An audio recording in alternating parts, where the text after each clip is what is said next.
તમારા સપનાને સાકાર કરવા માટે એક જ મોટી રોકટોક છે, ડર અને શરમ. શું તમે પણ લોકો શું કહે છે એ વિચારીને વિચલિત થાવ છો? જો હા, તો આ વિડીયો તમારા માટે છે. આજે આપણે શીખીશું કે કેવી રીતે ડર અને શરમથી મુક્ત થઈ શકીએ અને એક કોન્ફિડન્ટ અને સફળ વ્યક્તિ બની શકીએ.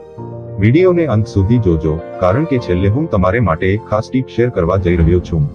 ડર અને શરમ આપણા મનના ફક્ત ભ્રમ છે, જે સમાજ અને પરિસ્થિતિઓથી જન્મે છે.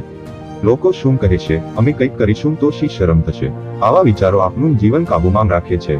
મારી સાથે થોડીવાર વિચારો, જ્યારે તમે બાળક હતા ત્યારે તમને કોઈની ફરક પડતી નહોતી. પછી શા માટે આજે તમે બીજાની મંજૂરી માટે જીવી રહ્યા છો?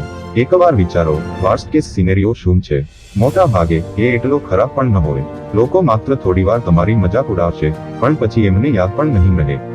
એકલા હો ત્યારે કંઈક નવું અજમાવો. કેમેરા સામે બોલવાનો પ્રયાસ કરો, લોકોની સામે. હું કરી શકું એવું બોલતા શીખો.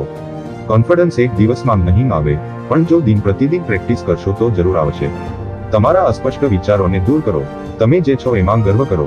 કોઈની મંજૂરી માટે ન જીવો. તમારું જીવન તમારું છે. વિચારો ઓછા કરો અને એક્શન લો. લોકો તમને જજ કરશે, પણ જો તમે તમારા સપનાના પીછેહટ નહીં કરો, તો એક દિવસ એ જ લોકો તમારું વખાણ કરશે. શરૂઆતમાં મુશ્કેલ લાગશે, પણ એકવાર તમે આ કરવાનું શરૂ કરશો, તમારું જીવન સંપૂર્ણ બદલાઈ જશે. જો આ વિડીયો આપને ઉપયોગી લાગ્યો હોય તો લાઈક કરો અને કોમેન્ટમાં લખો, હું મારા ડર અને શરમને હરીને સફળ થવા તૈયાર છું. એવા જ વધુ મોટિવેશનલ વિડીયો માટે સબસ્ક્રાઇબ કરો અને બેલ આઇકન દબાવો. આ વિડીયો તમારા મિત્રો સાથે શેર કરો, જેથી એમનું જીવન પણ બદલી શકે. જો તમને આ વિડીયાથી પ્રેરણા મળી હોય તો તમારું સહકાર અમને વધુ પ્રેરિત કરે છે. સબસ્ક્રાઇબ કરો, લાઈક કરો અને તમારા મિત્રો સાથે આ મેસેજ શેર કરો. સાથે મળીને આપણે પ્રેરણાનું એક મજબૂત અને સુંદર જૂથ બનાવી શકીએ. જય દ્વારકાધીશ.